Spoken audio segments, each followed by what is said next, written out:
Hai, Assalamualaikum warahmatullahi wabarakatuh dan selamat sejahtera semua. Kita jumpa lagi hari ini untuk kita sambung membincangkan buku teks tahun 4 KSSR Semakan. Hari ini kita sign dalam muka surat 141, kita masuk kepada tajuk baru iaitu unit yang ke-8, bahan. Okey, sebelum ni kita dah belajar berkenaan dengan sumber-sumber yang boleh diperbarui dan tidak boleh diperbarui, dan kita juga telah belajar bagaimana untuk kita cuba untuk mengurangkan penggunaan sumber-sumber tenaga yang tidak boleh diperbarui untuk kita menjalankan kehidupan secara berhemat. Jadi hari ini kita masuk kepada bahan pula. Apa benda bahan ni? Apa yang kita kena belajar dengan tajuk bahan ni? Jom kita tengok. Ibu, mengapakah barang-barang yang dijual di kedai ini berlainan jenis? Budak ni tanya dengan makna dia. Kata, kenapa barang-barang ni tak sama? Memanglah tak sama. Kalau sama je nak beli apa kan? Lepas tu ibu dia cakap, barang-barang ini diperbuat daripada bahan yang berbeza. Maksudnya semua bahan yang dijual dekat sini, bahan-bahan dia mestilah daripada benda yang berbeza. Contohnya, awak tengok je kehidupan harian awak. Sekeliling awak ada pen, ada pensel, ada kertas, ada tanah liat kan. Jadi bahan-bahan kita kat dalam dunia ni semua yang kita tengok, semuanya ada dia punya sumber-sumber asas dia tahu. Daripada mana asalnya benda-benda tu?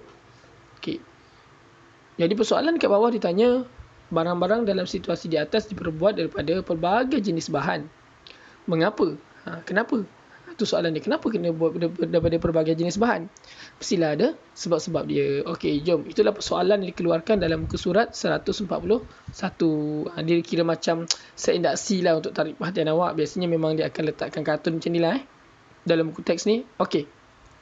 Kita tengok kepada subtopik yang pertama. Masuklah kepada sumber asas bahan. Okey. Terdapat pelbagai objek yang digunakan dalam kehidupan harian kita. Objek-objek tersebut diperbuat daripada pelbagai sumber asas seperti tumbuh-tumbuhan, haiwan, petroleum dan batuan. Maksudnya, bahan-bahan yang kita sekeliling kita ni sebenarnya asas dia, kalau dikatakan sumber asas tu maksudnya yang paling asas, sebenarnya berasal daripada 4 benda ni je. Yang pertama tumbuhan, yang kedua haiwan, yang ketiga petroleum dan yang keempat adalah batuan. Contoh-contoh ni apa? Ini kita pergi kepada sumber asas dulu daripada bahan tu. Okey, yang pertama kita tengok sumber asas yang pertama bahan. Okey, sumber asas pertama tumbuh-tumbuhan. Bahan dia, okey, jangan salah sumber asas dengan bahan. Sumber asas ni tumbuh-tumbuhan. Okay, bahan-bahannya adalah pokok getah. Pokok getah, sumber asas tumbuh-tumbuhan dia pokok getah, pokok balak dan pokok kapas. Bahan dia, maksudnya bahan yang terhasil daripada sumber asas tumbuhan tadi. Okay, kalau pokok getah, bahan yang terhasil adalah getah. Kalau pokok balak, bahan yang terhasil adalah kayu balak. Kalau pokok kapas, bahan yang terhasil adalah kapas. Nampak ni pokok kapas. Mungkin awak jarang nampak pokok kapas ni. Kalau awak pernah makan gula-gula kapas, dia macam tu lah bentuk dia, lebih kurang tapi gula kapas tu warna pink kan. Okey, jadi untuk contoh objek, maksudnya daripada sumber asas tumbuhan pokok getah tadi, dia menghasilkan bahan getah.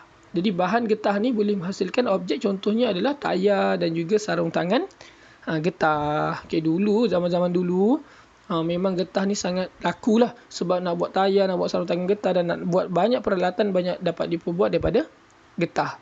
Okey, macam slipper semua kan. Okey.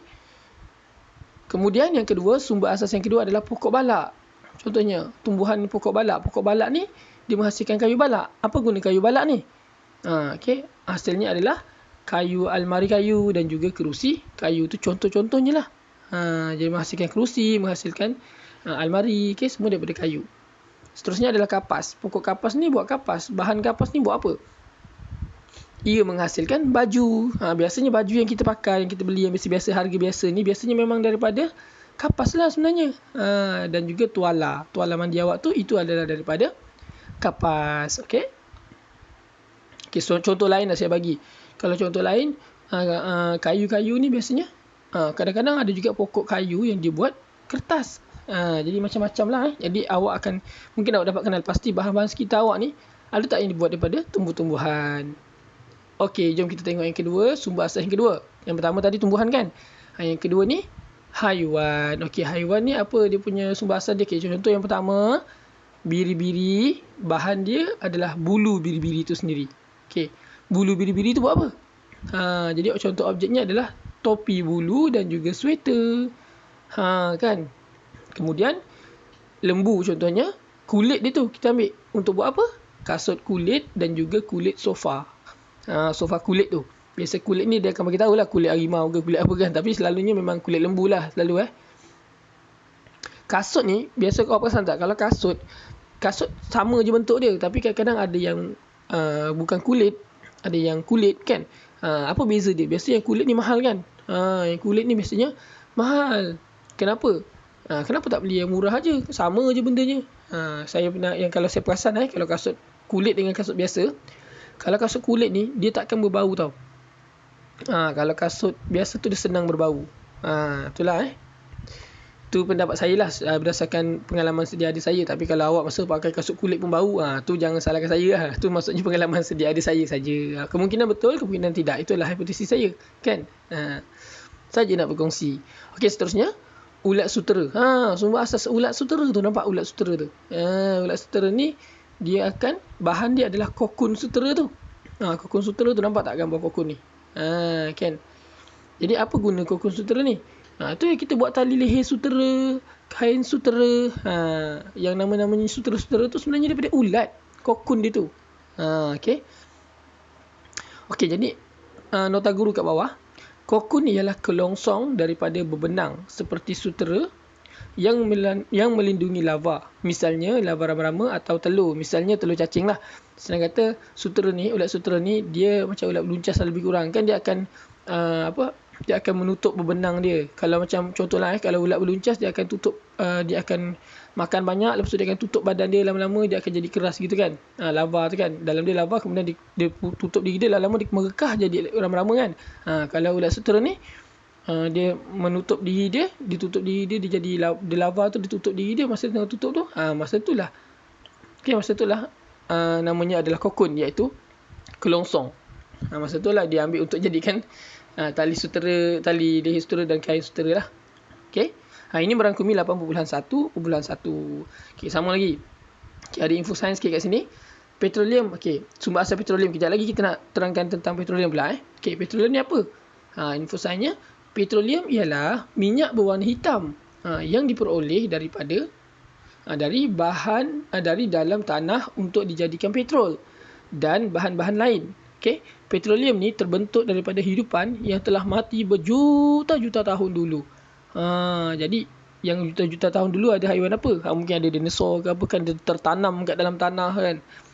Mungkin jadi itulah sumber-sumber daripada petroleum lah. Saya bila cerita petroleum ni saya terbayang apa tau?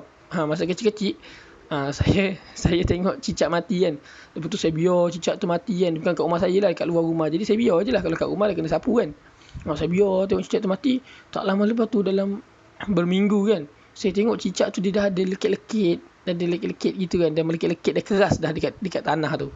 Dia melekit-lekit. Jadi itu mungkin kot yang saya bayangkan macam petroleum lah. Mungkin kalau petroleum yang kita korek sekarang, mungkin dinosaur dulu yang dekat dalam tanah ke, dia dah lama-lama dia dah jadi minyak gitu kan. Mungkin lah. Itu saya punya pendapat lah. Saya rasa macam betul lah. Sebab dia kata petroleum ni terbentuk daripada hidupan yang telah mati berjuta-juta tahun dulu. Mungkin lah macam tu juga keadaan ni kan. Tu yang saya nampak dalam kehidupan harian saya lah. Okey, sumber asas petroleum. Okey, contohnya minyak petroleum lah. Okey, bahan dia ada dua. Okey, biasa petroleum ni bahan dia dua. Yang pertama plastik, yang kedua kain sintetik. Okey, contoh objek. Okey, kalau plastik biasanya akan hasilkan beg plastik, akan hasilkan botol plastik lah. Biasa bahan-bahan petroleum ni kita semula tau. Sebab bahan ni susah nak dihapuskan lah. Okay, susah, dia tak boleh terbiodegradasikan kan. Dia payah. Okay, kemudian selain daripada plastik, satu lagi adalah kain sintetik. Kain sintetik ni adalah contohnya baju hujan dan juga kemah. Kain sintetik ni macam kalau pakai baju hujan tu ataupun kemah yang boleh menghalang daripada kena hujan. Contoh macam payung kan. Payung tu atas dia tu kain sintetik tu. Jadi dia ada dua bahan, plastik dan kain sintetik. Objek dia kalau plastik, benda-benda plastik. Kalau kain sintetik ni biasanya yang menghalang daripada bocor air lah. Ataupun biasanya macam payung, kemah baju hujan tu. Jadi saya harap awak dapat bezakan lah. Jadi kewujudan petroleum ni sebenarnya bahan-bahan petroleum, bahan-bahan plastik ni menyebabkan kadang-kadang getah dulu kan popular kan. Sekarang ni getah dia jadi kurang popular sebab adanya bahan plastik yang lebih murah. Kalau tengok kat kedai RM2 pun, kedai RM2 tu banyak bahan plastik kan. Semua RM2. Murahnya RM2, RM2, RM2. Kalau contoh dulu kita ada pasu daripada tanah liat.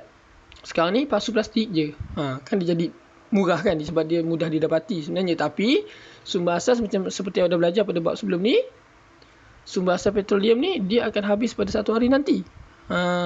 Tapi sebab dia masih banyak tu yang orang masih pakai juga kan. Okay? Dan dia murah lah selalunya. Okey, sumber asas yang seterusnya, yang keempat. Tadi kita dah tahu tumbuhan, kita dah tahu haiwan, kita dah tahu petroleum. Dan yang keempat ni adalah sumber asas batuan. Batuan ni benda-benda yang dekat dalam tanah kita lah. Okay? Contohnya logam dan juga tanih lah. Logam tu contohnya bahannya adalah emas, kuprum. Nampak ni kan. Jadi contoh objek, kalau emas jadilah rantai emas. Kalau kadang-kadang dia jadilah ada yang pewter, kuprum jadilah barang pewter, jadi duit shilling. Semua tu adalah daripada bahan-bahan logam. Logam ni mana? Yang kita jumpa dekat dalam tanah. Okay? Dan yang kedua dia ada dua benda. Satu logam, satu lagi tanih. Tanih tu memang tanah lah kan. Okay. Tanah pun ada beberapa jenis bahan dia. Contohnya tanah liat dan juga tanah pasir. Okay, tanah liat ni menghasilkan apa contohnya? Mangkuk seramik dan juga batu bata. Daripada tanah liat lah batu bata tu. Mangkuk seramik tu semua. Kalau pasir pula, pasir ni dibuat cermin. Pasir tu dibuat cermin dan juga botol kaca. Benda-benda macam kaca semua tu, cermin, botol kaca dan kaca-kaca sebagainya tu, cermin muka awak tu, itu sebenarnya daripada pasir. Nampak tak? Okey, jadi inilah contoh 4 sumber asas bahan. Jangan keliru sumber asas, bahan dan juga contoh objek. Okey, ni contoh. Ni cikgu dia tanya, dia kata apakah contoh lain yang dihasilkan daripada sumber asas tumbuh-tumbuhan, haiwan, petroleum dan juga batuan. Jelaskan ciri-ciri bahan bagi objek yang kamu nyatakan tersebut. Maksudnya cikgu dia ni suruh kata contoh macam awak cakap cermin muka. Kan cermin muka tu sumber asas dia apa? Batuan. Bahan dia apa? Tanih. Macam tu. Jadi contoh objek dia cermin muka tadi lah kan. Cermin muka, bahan dia pasir, dia punya sumber asas dia tanih. Batuan lah, batuan. Kemudian ciri-ciri dia ianya kilat.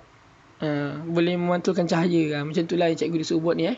Okey, itu nanti kalau cikgu awak suruh buat, awak buatlah macam tu aktiviti ni. Bergantunglah pada aktiviti yang cikgu awak suruh buat. Jadi saya harap awak faham 4 jenis sumber asas ni. Okey, iaitu batuan, tumbuhan, haiwan dan juga petroleum. Okey.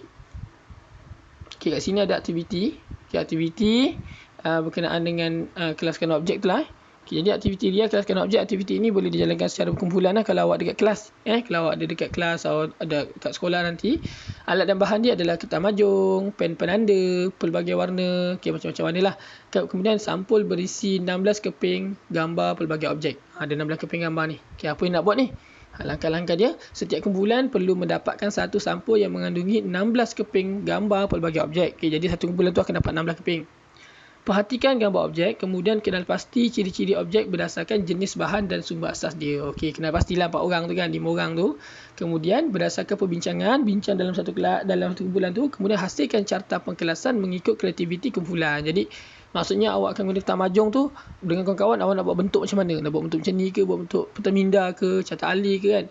Cari yang sesuai mengikut kreativiti awak, kemudian persembahkan hasil kerja kumpulan di hadapan kelas kamu. Jadi setiap kumpulan akan ke depan bincang bentang kat depan. Mungkin ada yang sama, mungkin ada tak sama. Jadi sebab tu namanya berbincang. Kita boleh berbincang dengan kumpulan lain. Mana tahu jawapan sama ke, boleh tak ataupun tak sama. Kalau tak sama kenapa? Kan tu namanya belajar kan. Okey, jadi kalau awak buat aktiviti ni dekat sekolah kan, ada soalan dia akan bagi kat sini. Contoh yang pertama, soalan 1, berdasarkan aktiviti ini bagaimanakah kamu mengelaskan gambar objek dengan sumber asas dia? Dia tanya macam mana kamu kelaskan gambar objek dengan sumber asas dia. Jadi kalau saya jawab dengan memerhatikan kepada bahan yang digunakan untuk menghasilkan objek itu. Okey. Kalau saya jawab dengan memerhatikan ataupun dengan melihat kepada bahan yang digunakan untuk menghasilkan objek tu. Jadi bila contoh kita tahu satu objek tu, contohnya beg tangan. Jadi bahan dia apa? Bahan dia kulit haiwan. Jadi kita tahu dia kulit haiwan, jadi sumber asasnya adalah haiwan. Macam tu. Contoh saya kata macam cermin tadi kan, cermin. Bahan dia apa? Tanah. Oh, tanah tu adalah batuan. Jadi dengan mengenal pasti bahan yang menghasilkan benda tu, maka kita tahu sumber asasnya apa. Contoh lain, kotak kan. Kotak. Jadi bahan kotak ni daripada apa? Oh, kotak ni daripada kertas. Kertas ni daripada kayu. Oh, kayu ni adalah sumber asas dia tumbuh-tumbuhan. Kayu kan tumbuhan. Jadi sumber asasnya adalah tumbuhan. Sebab tu saya kata jawapan dia tadi, bagaimana kita mengelaskan gambar? Kita mengenal pasti bahan yang dihasilkan. Maksudnya kita mengenal pasti objek tu daripada bahan apa. Kemudian bahan tu daripada sumber asas mana. Dia terbaliklah ke belakang. Maksudnya kalau pemikiran kita macam ni, kita fikir barang tu apa kan, tu kita terbalik ke belakang. Bahan dia apa, kemudian kita ke belakang balik, oh sumber asas dia apa. Macam tu. Okay. Tu jawapan saya lah. Tapi kalau jawapan awak bergantung pada ahli kumpulan awak lah. Yang kedua, bagaimanakah kamu mengenal pasti ciri-ciri objek yang dipadankan dengan sumber asasnya? Macam mana kamu mengenal pasti ciri-ciri objek yang dipadankan dengan sumber asasnya? Oh, soalan ni ada dua. Yang pertama tadi, bagaimana kamu mengelaskan gambar objek dengan sumber asas. Yang kedua, bagaimana kamu mengenal pasti. Oh, okey. Jawapan saya tadi, yang saya kata tadi, saya kata apa tu, contoh cermin daripada pasir kepada sumber asas dia adalah tumbuhan. Kan? Yang itu adalah untuk jawapan nombor 2. Yang saya baru cakap tadi tu jawapan nombor 2. Ni jawapan untuk soalan ni lah. Okey, soalan pertama, saya terkeliru tadi. Okey, yang pertama tadi, bagaimana kamu mengelaskan gambar? Kita menggunakan peta aiting ataupun kita menggunakan carta peta minda ataupun kita gunakan carta alih ataupun kita gunakan peta buih ke. Tu jawapan yang pertama tadi. Sorry yang saya terangkan tadi, tu yang nombor 2. Yang pertama ni soalan dia jawapannya mudah je. Menggunakan peta aiting ataupun menggunakan peta minda. Tu soalan pertama. Yang saya terang banyak-banyak tadi untuk soalan nombor 2, iaitu saya terang sekali lah dengan mengenal pasti apakah bahan yang digunakan untuk menghasilkan objek itu. Contoh saya ulang sekali, kotak kan. Kotak tadi, bahan di kotak apa, hasil di kotak, objek di kotak. Apakah bahan yang dihasilkan? Macam ni kita nak kenal pasti ciri-ciri tu. Kotak ni macam lembut-lembut sikit kan, dia macam kertas. Jadi bahan dia, kita kenal pasti bahan dia adalah pokok, tumbuhan ataupun kayu kan. Bahan ni kayu. Jadi kayu tu sebenarnya sumber asasnya daripada tumbuhan. Jadi sebab tu saya tahu sumber asas bagi kotak adalah tumbuhan. Jadi jawapan yang saya bagi tahu tadi adalah jawapan yang kedua. Okey, saya harap awak faham. Minta maaf ada kesilapan sikit mula-mula tadi sebab saya baca ni secara live je kan. Okey, ini merangkumi 8.1, 8.3 dan 8.1.2. Okey, saya rasa sampai sini dulu. Okey, pada kelas akan datang kita akan masuk kepada muka surat 144. Okey, di mana muka surat ni memperkenalkan tentang sifat-sifat bahan. Banyak sifat bahan ni. Mungkin ada yang awak dah belajar, mungkin ada yang awak belum belajar. Nak tahu apa itu sifat bahan? Okey, nantikan video terbaru daripada saya. Okey. Assalamualaikum dan selamat sejahtera. Jumpa lagi.